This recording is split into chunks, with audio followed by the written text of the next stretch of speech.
আসসালামু আলাইকুম বন্ধুরা, আশা করি সবাই ভালো আছেন। টেকনাফ নামটা শুনলেই মনের ভেতর একটা সীমান্ত সীমান্ত গন্ধ ভেসে আসে। বাংলাদেশের সর্বদক্ষিণের ভূমি, যার একপাশে বঙ্গোপসাগরের উন্মুক্ত গর্জন আর অন্য পাশে মিয়ানমারের পাহাড়ের সারিকে সাক্ষী রেখে বয়ে চলা নাফ নদী। আগের সকালের নাস্তা সারতে আমরা একটা স্থানীয় রেস্তোরাঁয় গেলাম। গরম গরম পরোটা, ডিম ভাজি আর ঘন দুধের চা। এখানকার চায়ের স্বাদটাই আলাদা। বাবুভাই চায়ের কাপে চুমুক দিয়ে বললেন, আজকের পরিকল্পনা কি? বেলা তো প্রায় 10টা বাজে। আমি বললাম, চলো টেকনাফ সৈকতে যাই। আসল সৈকতটা তো দেখাই হয়নি। বাবুভাই রাজি হয়ে গেলেন, বললেন, চমৎকার প্রস্তাব, তাহলে আর দেরি কেন, চলো বেরিয়ে পড়া যাক। আমরা ঠিক করলাম বেলা 11টা নাগাদ বের হব। দুপুরের কড়া রোদ মাথায় নিয়েই সমুদ্রের কাছে যাব, কারণ বাবুভাইয়ের মতে সমুদ্রকে তার সব রূপে দেখতে হয়। ভোরের শান্ত রূপে, দুপুরের রুদ্র রূপে, আবার বিকেলের মায়াবী রূপে। ঠিক 11টায় আমরা হোটেল থেকে বের হলাম। টেকনাফের বাজার তখন বেশ জমে উঠেছে। মানুষের কোলাহল, রিকশার টুংটাং শব্দ, বার্মিজ আচার আর চকলেট বিক্রেতাদের হাঁকডাক, সব মিলিয়ে এক মিশ্র সংস্কৃতির জীবন্ত ছবি। আমরা একটা অটোরিকশা বা স্থানীয় ভাষায় টমটম ভাড়া করলাম। চালকের নাম রশিদ, বয়স 40-এর কোঠায়। দেখেই বোঝা যায় এই শহরের অলিগলি তার নখদর্পণে। কোথায় যাবেন স্যার? রশিদ ভাই হাসি মুখে জিজ্ঞেস করলেন। টেকনাফ বিচ, একেবারে শেষ মাথা পর্যন্ত, বাবুভাই উত্তর দিলেন। রশিদ ভাই মাথা ঝাঁকিয়ে টমটম চালু করলেন। আমাদের নতুন এক যাত্রা শুরু হলো। টেকনাফ শহরের ভিতর দিয়ে, নাফ নদীর পাশ ঘেঁষে বঙ্গোপসাগরের দিকে। আমরা আছি এখন টেকনাফ সমুদ্র সৈকত, জিরো পয়েন্ট। টেকনাফ শহর থেকে খুব সামান্যই দূরত্ব। এখানে অটো, সিএনজি কিংবা যাদের যে গাড়িগুলো আছে সেগুলো রিজার্ভ করে এই সৈকতটা সবাই দেখতে পারে। তবে বিশাল একটা সমুদ্র সৈকত, এখানে প্রচুর জমি জমা ফাঁকা পড়ে আছে। তবে মনে হয় যে অদূর ভবিষ্যতে এখানে বড়সড় একটা পর্যটনের বিস্ফোরণ ঘটতে যাচ্ছে। হ্যাঁ, বিশাল লম্বা একটা বিচ, লোকজনে আনাগোনা কম, কিন্তু সম্ভাবনাময় একটি জায়গা আমার কাছে মনে হয়েছে। এবং ভবিষ্যতে ভালো কিছু একটা হবে বলে আশাও করি। আমরা এখন সৈকতে একটু নামবো এবং দেখবো যে আসলে এখানকার সৈকতটা কেমন।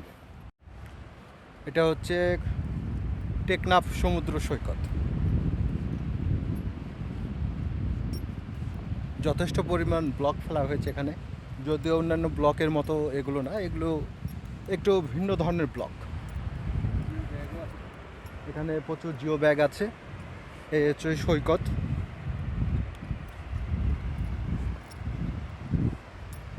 এখন যেহেতু ভাটার সময়, এই জন্য সাগরে পানি কম, পর্যটকদের সংখ্যা নাই বললেই চলে।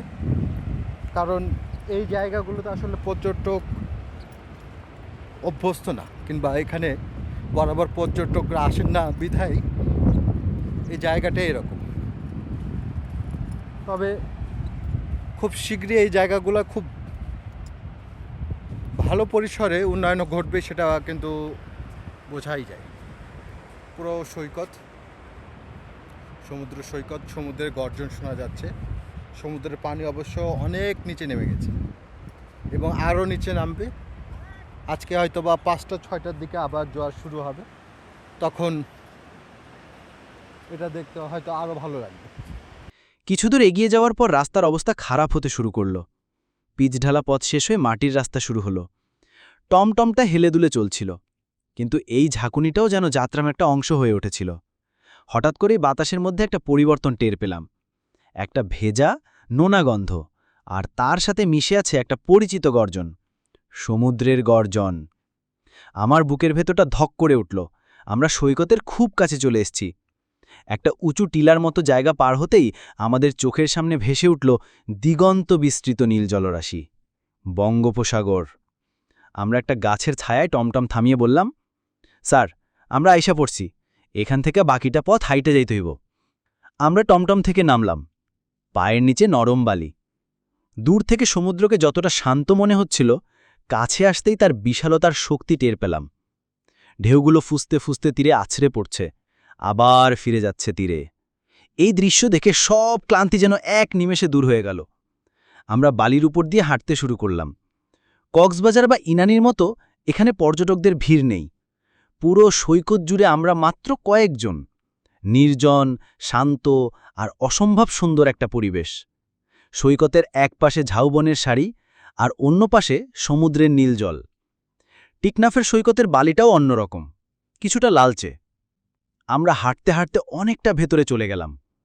একটা জায়গায় এসে দেখলাম অসংখ্য লাল কাঁকড়া বালির উপর ছোটাছুটি করছে।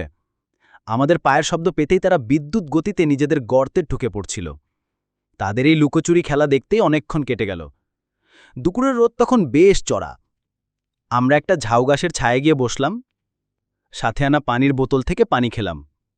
বাবুভাই তার ঝোলা থেকে একটা বই বের করে পড়তে শুরু করলেন, আর আমি শুধু সমুদ্রের দিকে তাকিয়ে রইলাম। কত কথা যে বলছিল সমুদ্রটা, তার প্রতিটা ঢেউয়ের গর্জনের মধ্যে যেন লুকিয়ে আছে হাজারো গল্প। আমার মনে হচ্ছিল আমি পৃথিবীর শেষ প্রান্তে এসে বসে আছি। আমার সামনে অসীম জলরাশি, পেছনে আমার দেশ। এই অনুভূতিটা একাধারে রোমাঞ্চকর এবং বিনয়ী।